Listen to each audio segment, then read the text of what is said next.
রাতের বেলা সে মোবাইল দেখতেছে, মোবাইলের মধ্যে সে একটু খারাপ দৃশ্য দেখাচ্ছিল। এমন সময় মেয়ে গিয়ে ঘরে ঢুকলো।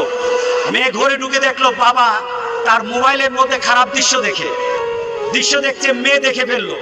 মেয়ে তখন বাবাকে বলল, একটা শব্দ বলেছে, লজ্জা করে না বাবা?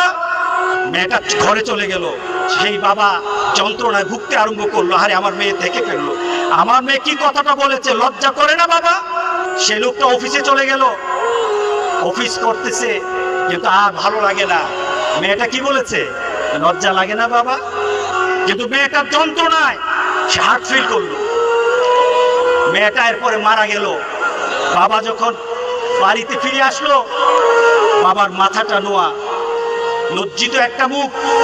এখনই আমার মেয়ের সাথে দেখা হলে আমার কানে বাজতেছে, আমার মেয়ে আমাকে বলেছে, লজ্জা লাগে না বাবা? আমি কিভাবে আমার মেয়ের সামনে যাব? এই চিন্তা যখন করতেছে,